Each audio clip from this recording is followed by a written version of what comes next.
This is Fintech Chatter, presented by Tier 1 People, leaders in Fintech executive search. And I'm your host, Dexter Cousins. Today we're joined by Jins Kadwood, Chief Technology Officer of Agridigital, for episode 80 of Fintech Chatter.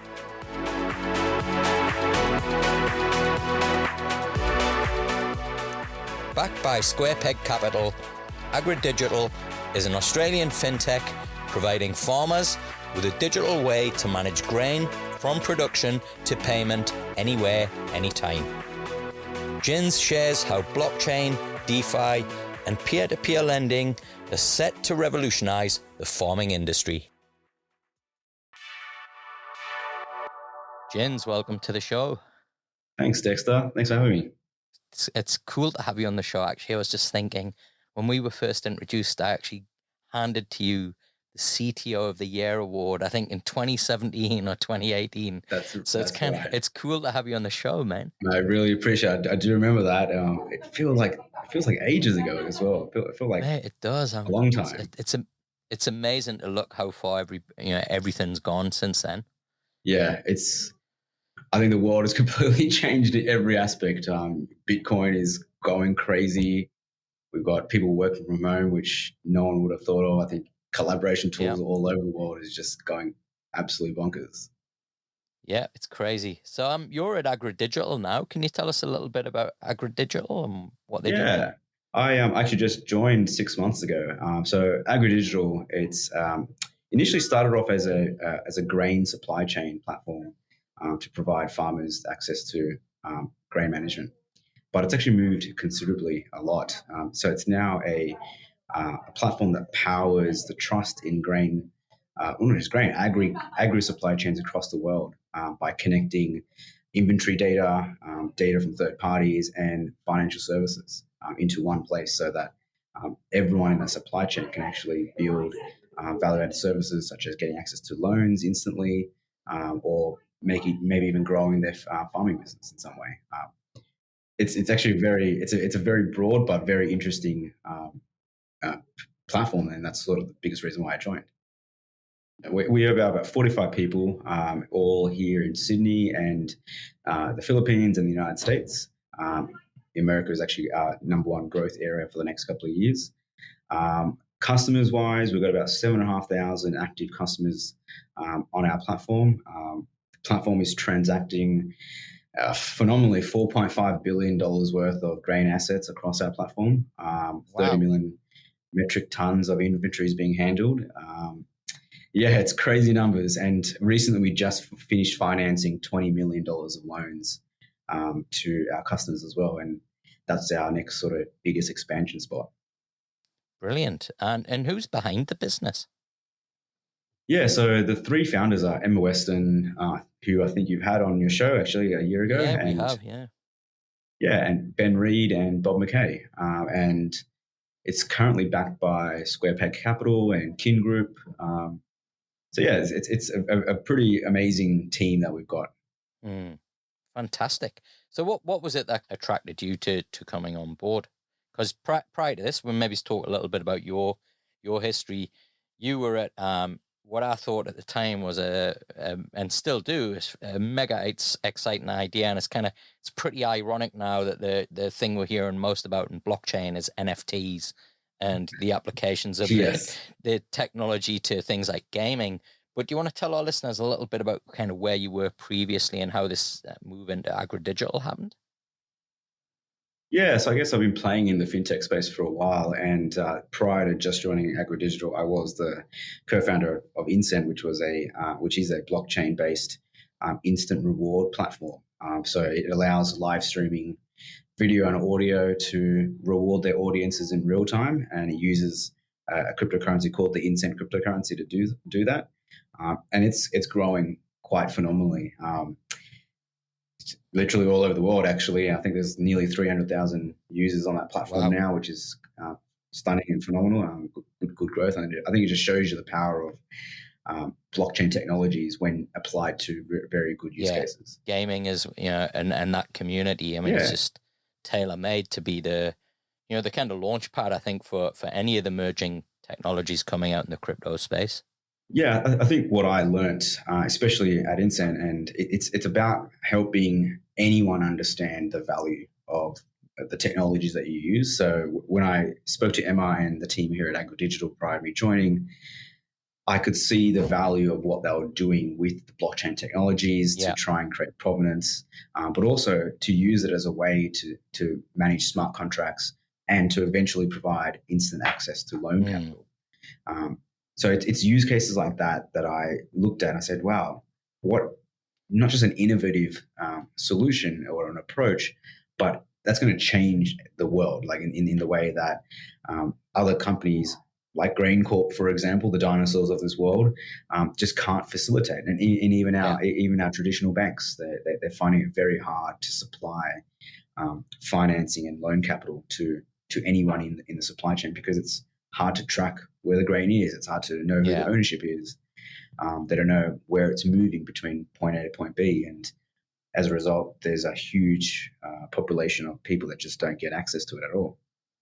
If you look at the Agridigital platform, it seems as if the kind of three, or the other three hot areas in the whole kind of blockchain space, smart contracts, peer-to-peer kind of lending, Defi, and supply chain technology, that all seems to be coming together in the one platform. Is that a fair kind of synopsis of what you're doing? Yes, it is actually. It's actually very interesting. I've been doing a lot of research and development around this here at Agri, and that's exactly where we want to move towards, where anyone on our platform is able to use our platform to store the inventory data, and as a result of storing that data, we can securitize it and put it onto the blockchain, and then as a result of that, we can actually make it easy for anyone else to lend it out and earn a living from that, just like you would with, I guess, a Society One style peer-to-peer lending. But this is now with real physical assets. So how do you do that? And this is where the blockchain components and smart contracts and DeFi come into play.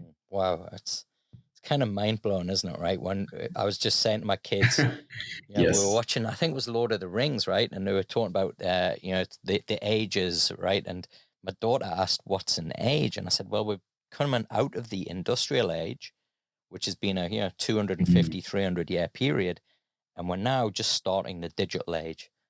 And it struck me like the amount of change, right, that we're about to see. It hasn't even begun yet, right? It's and yet we kind of feel that, oh, we're living in the digital age. We've seen nothing yet. I completely agree. Even to a lot of people that, well, all our customers, this is all new to them. Like even the fact that we're digitizing supply chain for them, that's our simple go-to-market strategy and sort of message right now. But behind the scenes, we're making it so easy to go to that next level and next step forward, which is now that we've digitized the supply chain, what can we do with it? Well, we can actually connect anyone from at any point. So we can connect a raw farmer at the start of the supply chain all the way to the end, like a Woolworths who is trying to, or the customer actually buying the food at the end of the day. And we can show with our technology who it's passed through, how it's been there, the quality, the grade, everything about it. And during that process, we can actually help every single participant in that process grow their business in whatever form or fashion they like to grow it. Oh. It's crazy that we can have this connection happen even in the first place, and for an industry that's centuries old, like this farming industry. Well, it's pre-industrial age, right? It's kind of That's right. Yeah, incredible. And I think the other thing that really kind of strikes me as well is, we got this label Fintech. I just don't know what we call it anymore, Jins. It's just, everything is just, the lines are so blurred now. Yeah, it's interesting because we sort of kind of struggle with this as well. Some people look at us and go, "Are you an agribusiness or what are you?" And we say, well, we're sort of bringing it all together because at the end of the day, financial services is at the heart of nearly every industry and every business. Well, actually, it is at the heart of every industry and every business. So nearly, I would say, most companies would become a fintech in some sort of way. And I guess that's where I'm starting to understand, what does fintech even mean? And I'm looking at it from an angle of saying, well, it's helping, I guess, people or participants in that particular industry get access to something they didn't get access to from a financial perspective. We've seen it with neobanks and instant loans for home loans, and having home loans come down to a couple of minutes. We're applying that same philosophy here, but to grain assets and to inventory assets that usually take 6 months to get loan approvals. We're able to now do it in literally a day. Incredible. Well, we're going to have a quick break, Jins. When we come back, I want to have a chat with you a little bit about the business and the kind of people and the culture. There's some really cool stuff that you're doing that I'd love to talk about as well. Tier 1 People helps world-class fintech launch, scale, and innovate. As the fintech industry in Australia begins to mature, many of our early startup clients are now becoming enterprises. And as fintech goes mainstream, many enterprises are reinventing themselves as fintechs. Tier 1 People proudly works with companies at the forefront of fintech innovation. Our clients include international fintech, corporate ventures, big tech platforms, banks, payment providers, and financial institutions. We're about to kick off a number of searches for talent with expertise in merging fintech startups with banks, technology integration specialists in lending and banking, and those with expertise in transforming legacy financial services businesses into fintech. If you'd like to be on our radar for these upcoming opportunities, go to info@tier1people.com. Jins, welcome back. Thanks, Dexter. Some of the kind of most enjoyable chats that I've had with you have been around hiring and people and culture. And I wanted to have a chat with you really about the kind of culture that you're trying to build at Agridigital. So you mentioned the world's changed a bit. We keep saying new normal, but I think, the reality is that it's not normal. It's we're still all trying to kind of find our feet. How have you gone about kind of building the team at Agridigital, and particularly in this environment where you've mentioned you've got a global reach now? We've some areas are more hit by the pandemic than others. What's been the approach at Agridigital? It's a very good question. I guess let me start from when I joined. I joined in literally the middle of the whole thing. So when I joined, there was no office for me to walk into. Everyone was working from home. I had a virtual sort of welcoming. So it was very different to everything I've experienced in my past career. So I made a lot of effort about doing a lot of one-on-ones and calling people. And the moment we had the opportunity to have people come back into the office, I sort of started inviting everyone in and made the effort to really go in every single day to see people and create that relationship. It's interesting because I think as a senior executive sort of coming into a business, you want to have impact straight away, and you want to show the goal that you want to work towards. And I joined because Agridigital is scaling, and it's scaling fast. We're growing numbers across our platform, and that requires a whole different type of mentality about how you as an individual operate and how you affect the company as you operate. It's not about now doing patch sort of efforts. It's not about doing band-aid fixes. It's about thinking and strategizing and sort of architecting your approach as an individual to the efforts that you do as a team. And I use a lot of my soccer coaching skills, actually. I don't know if you ever knew that. I was a football coach. I coached down in Canberra, and I learnt so much from professional football coaching. And if you look at some of the best sporting teams in the world, the ones that succeed all the time, is because the whole team, not just the team that's playing on the field, but the back office, the front of staff, everyone is on the same plan. They all believe in the same high performance, and they don't accept mediocrity, which is amazing. So when I came here, that was the analogy I used, and everyone said, yes, that's exactly what we need to get to the next level. And I sort of set the bar and set an expectation very, very high to everybody. I said, look, we're scaling, and while we're scaling, that doesn't necessarily mean it's going to be easy. It's going to be hard. But if you think of how do you scale yourself from a general principle, that's going to help and go a long way in helping everyone achieve their personal goals, team goals, and company goals. So that just a mentality of everyone having impact Yeah. somewhere is sort of the first thing I sort of put in I place. remember actually reading an autobi or book by it was Sir Alex Ferguson. So his success at Yes. Manchester United, and it was actually a book that he did with based on a discussion that he did at Harvard around leadership. Oh yeah. And one of the things that really struck me was he talked about the beginning of the season. And so what he would set with the team would be something really simple, right? And it was, we expect to win every game, right? If you went to the media, you would say, Yep. we expect to win every game, right? We go out to win every Yep. game, right? We expect to win it. And I think, that one of the reasons why I love that is if you look in startup world for, as an example, people talk about failing way more than they talk about winning. And I can't understand it, Yeah. right? I can't understand why you would go out and set out with an expectation that it's okay to fail when actually, there's a lot at stake. And really what it should be about is setting the expectation for success. Now, if you look at kind of Sir Alex Ferguson's behavior, particularly when it came to players, even if they made mistakes, right? Like major mistakes, if Eric Cantona jumping into the crowd and karate kicking a fan, he backed that guy up. Yeah. So you shielded people from mistakes that they made, but set the expectation that they were there to succeed and win. And I think it's, I think it's a great point that you raised, Jins, because there's so much out there that you just think, like, is anybody really actually thinking this through from a leadership perspective as to what that's setting, and the tone that's setting with the team around performance? 100%. It's interesting because, like, I don't know if it's just me that I just gravitate to this sporting analogy a lot, but that's what the best sports teams in the world do. They create and set that high expectation. Business is a performance, right? It's about performance, right? We're not turning up doing a task anymore. We're kind of there to get results. Right, and it's exactly a sport.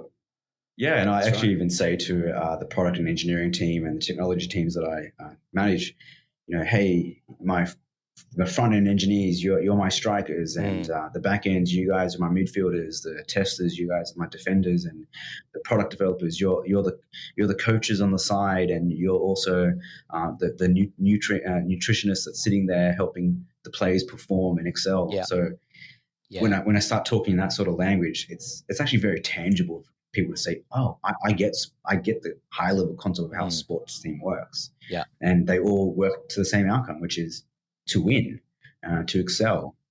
So we've done a lot of work over the last 6 months to do some small, but what I think are very impactful changes.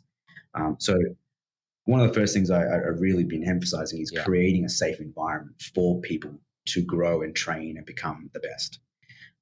Just like a sporting team, people go to training nearly every single day. And if you're on a football team, if you're a gymnast, if you're a tennis player, it doesn't matter. You're training, and you're training because you're practicing for that game day. Same thing here. Every single day, I would say, is like a training day for most people in this company. It's you're training, you're giving an environment to be able to give, to get opportunities to do things. I actually rarely run a lot of my meetings now. I actually have a lot of the discussions and planning exercises run by the most junior engineer or even the most senior person in the company. And I ask them to walk through it all and articulate that. Because I want everyone to be involved. It's not just, it's not me. I'm merely the coach. And actually everyone else is the player on the field. Yeah. So in terms of, I guess, some of the tech that you're building, if people are out there listening, who are the kind of people that should be interested in working with Agridigital? Yeah, it's interesting. So we are a platform that's all about data. And if we think about the connectivity of that data, we're looking for people that are able to understand the intricacies and the connections and the relationships between data, but then using a problem-solving mindset to solve any problem that comes across their way. And I say that because with data, we don't know. We like there's no way every human in existence can understand and extrapolate every single aspect of every data problem. But what I could expect is actually that you can go through a structured or a methodical problem-solving approach and being able to articulate that, communicate that, and then as a result of that, being able to define a set of strategies or plans and solutions that could help achieve the outcome that you're trying to achieve.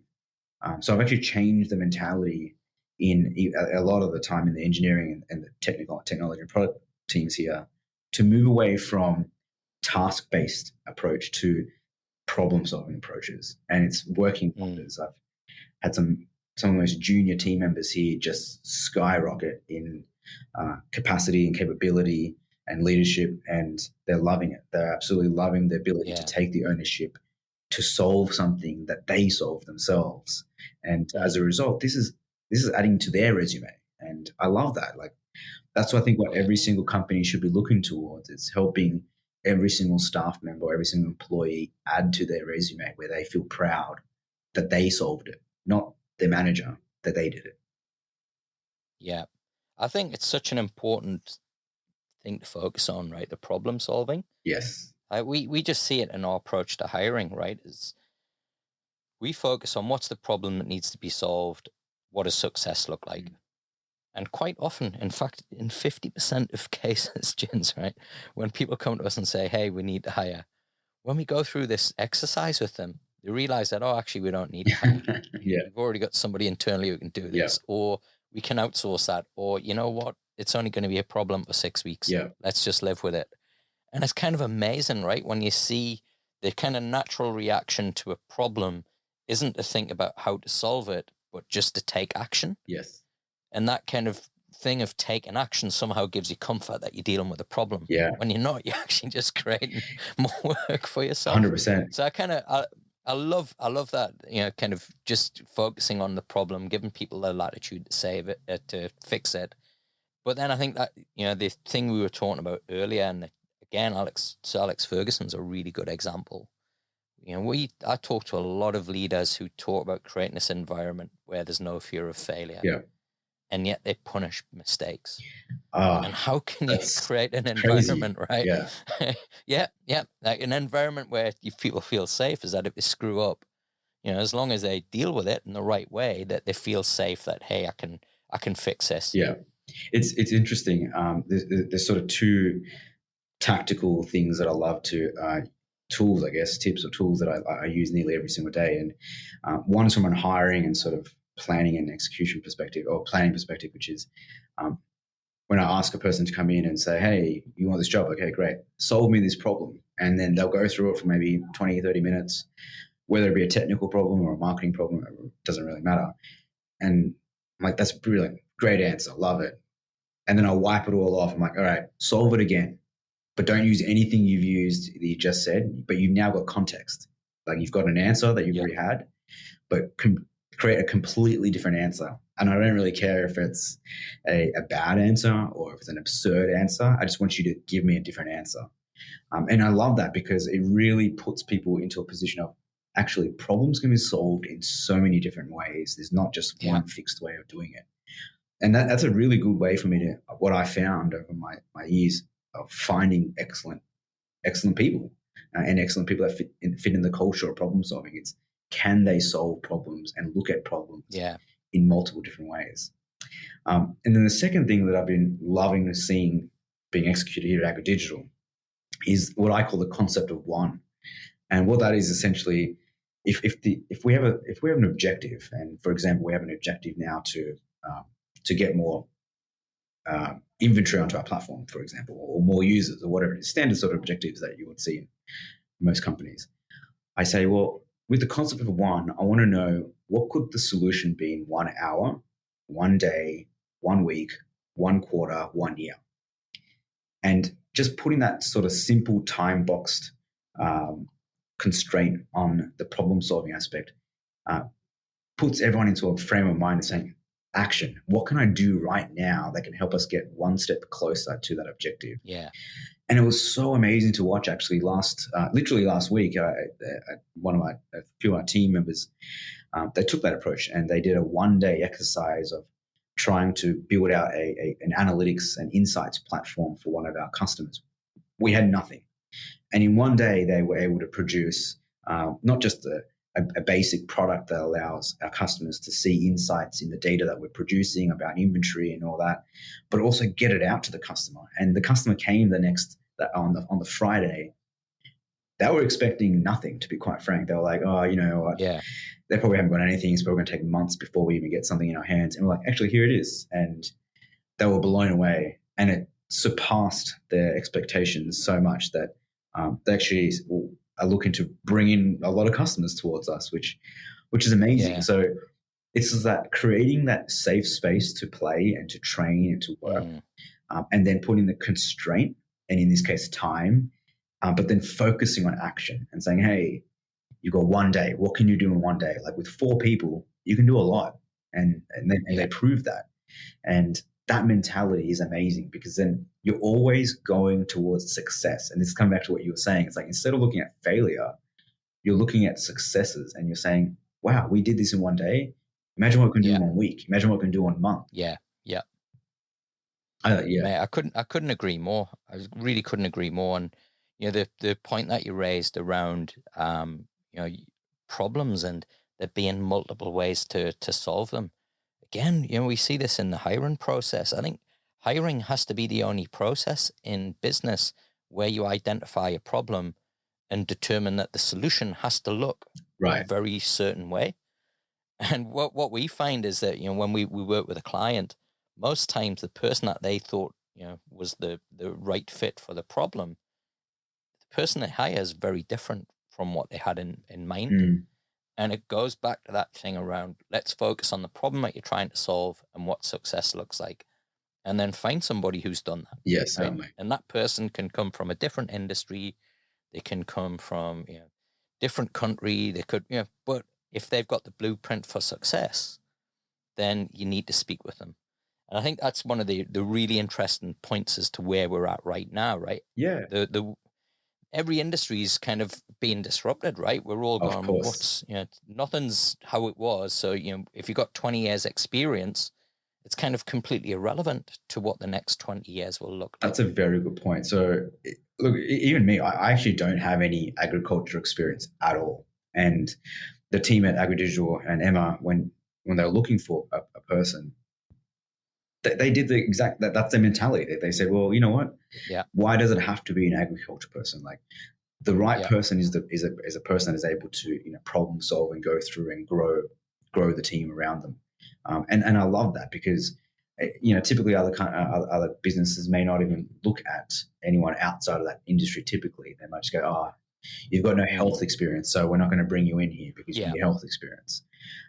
But I think it's not about the industry you work in. It is a mindset. It's a, how can you solve the problem? Yeah. And that's what I'm really loving right now with the benefits of, I guess, the whole COVID and lockdown aspect that we've gone through, is we can now expand where we're looking for.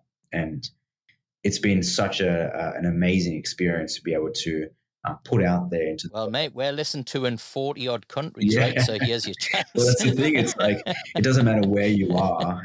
What we are looking for are people that are able to solve problems at any level, then communicate that, articulate that, and then talk to people about how you got there. And that's the most important thing that we think is needed in any business, and especially in our business, what we value. Yeah. Well, it's great that you say that, Jins, because if I look, right, the people that are in my network that I think are most passionate about what they do, there's a few things they've got in common, but one of them that's relevant to this chat is that they're always learning, right? Like they're so inquisitive. I've never heard them turn around and say you're wrong, right? They just go, hey, I've never thought of that. And you can see their mind ticking over. And yeah, they might be forming some form of argument against your view or your point or your kind of insight, but they resist that urge to go, you're wrong and I'm right, and here's why. Yeah. And it's amazing, right? That kind of just that thing of, and then they'll draw back and say, tell me more about why you think that way. It's fascinating. So I don't know if you've done improv comedy before. I haven't, no. So there's a rule in improv called, the success of improv comedy is all about building on. the last person's response. And instead of saying, "Oh, that's not it, it's this," because that sort of cuts down the comedy show, you always say yes and. So it's Yeah. all about building on, and I love that because that's the sort of mentality I love to take to my life, which is, hey, you got a great idea. I don't know if that's going to be great yet or not, but let's also let's yes and let's build on to that and see what else we can do with Yeah. it. And Mate, that must be tough in fintech, I gotta tell you, because it there's is, some really yeah, dumb it ideas is, get pitched to me. but it takes people out of that stereotype, and it forces people to think. I've got to take this off you now, and I've got to start doing this now. And when I'm speaking to people, yes, and Yeah, that's what I've got to learn from this but I think show. that's the crazy parts of it, right? Like, I don't know if you ever watch improv.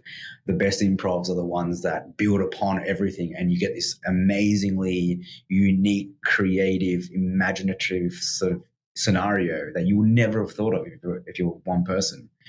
But then when you bring in all the different people with all the different ideas, it enables and fosters a culture of innovation, a culture of growth, and a culture of learning. Mm, Because what you're saying there is, hey, that's a great idea. I never thought of it like that. And how can we incorporate that yeah, idea? Or how do we utilize that? Or is it the right time for this? Or is it the right time for something else? It creates it creates a culture of, like you said, inquisition and desire to learn, which is essentially what we want to yeah. be always going towards. Well, mate, I've really enjoyed this chat. We're going to kind of come to a close now, but before we do, which fintech's got you most excited right now, and why?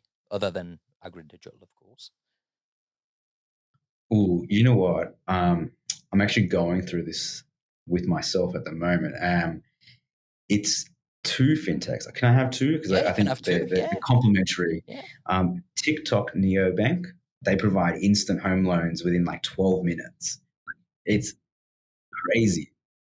I've used their platform and I was just blown away at how quickly I was given an approval. And I was like, holy crap, that is 10x better than any other experience I've ever experienced. And those guys, whatever they're doing in terms of their data matching and assessment criteria and stuff like that, but that just shows the power of data, which is Yeah. amazing.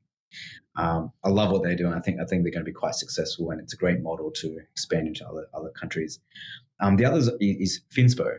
I just used their software or their app the other day and plugged in all my stuff, and they were able to find me some great tips on how to improve my like my banking experience across all my banks. I guess as a fintech guy, I've got nearly an account with every bank, Yeah. and they sort of just quickly somehow figured out how to rationalize all my accounts. And they're like, hey, if you move money from here to there, you'll get better rates over here. Yeah. Or if you move money from here to that one, you'll get a better offset situation. You'll save this much dollars.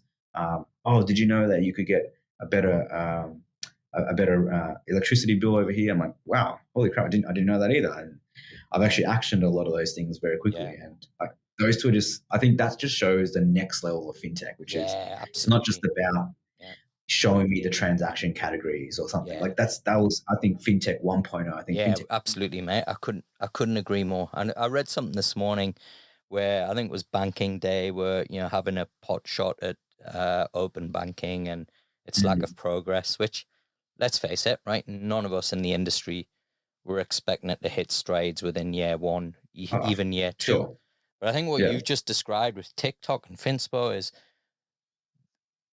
regardless of what's happening behind the scenes with open banking, the fintech industry is charging ahead on making this happen and making the experience for customers happen, regardless of Mm-hmm. whether the big banks are going to play or not. And I think as we get to, if you look 5 years down the track, when it's open everything, Yeah. we're going to be in a very different world, right? Or the beginnings of a very different world. We talked about the Certainly. digital age, right? And we're just kind of beginning it. I think we're going to see some really rapid developments over this next 5 years. So we tend to always overestimate or overshoot for what will happen in 12 months and Yeah. massively underestimate what will happen in 10 years. And I think this is going to be one of those decades that kind of proves the Yeah. point. And if you take that yes and mentality, like the craziest things could be built out. Yeah. And the question is, why not? Yeah. Right? We've now got the data freely accessible and made available to us, which is the first step that needed to happen. And now it's really the age of innovation for this. And this is where I think FinTech 2.0 is going to come out. And it's not just about making things visible, it's about giving us actionable insights on what to do next. Yeah. That's what TikTok and Finspo are really doing. It's giving me as a consumer that next step of saying, actually, have you thought about doing this? Or if you do this, then you'll be in a better position. Yeah. And then the next step from that is that it just does it anyway for you, right? And you don't have to think about it. Yeah, it's awesome. Yeah. It's awesome. Well, Jins, we're going to wrap up now, but before we do, any exciting news that you've got to share? Yes, actually, I do. We're actually just kicking off our next capital raise, which is actually very exciting. It's going to be a bit of a big one. I don't know if I know the exact number of how much it's going to be, but we're looking to raise to really scale the platform and the product around the North American market. So it's going to be huge in terms of just the platform and overall, and I'm really excited about that. It's well, Jins, it's been great to have you on the show. Thank you. I appreciate that. Great to hear all the cool stuff that's happening at Agridigital as well. If people want to find out more, where can they go? I'm not as active as I should be on Twitter, but LinkedIn is probably the best bet. So hit me up on LinkedIn. I'm actually starting a new Instagram called The Stylish CTO, sort of building, this is a small plug for myself actually, it's like building a fashion trend look of what a CTO looks like. My fiance is a stylist and a fashion designer, so she dresses me up pretty much every single day, and I sort of want to change the trend, so to speak, of how a technologist looks like. So maybe hit me up on Instagram as Stylish CTO. Cool. And what's the Agridigital website? Agridigital.io. So yeah, check it out. If you have any growers or inventory customers, I would love for them to sign up and check out the platform. It's going crazy, and it's definitely going to help people get access to finance and capital in the future as well. Brilliant. And you can find me, Dexter Cousins, on LinkedIn and Twitter. If you'd like early access to new episodes, subscribe to the newsletter by visiting the Fintech Chatter page on LinkedIn. Thanks for listening. If you did enjoy today's show, please consider leaving us a review because it really helps me bring on great guests. Fintech Chatter is produced by Tier 1 people, leaders in fintech executive search. We'll help you launch, scale, and innovate by delivering world-class talent. And you can reach us info@tier1people.com. Until the next episode, stay safe.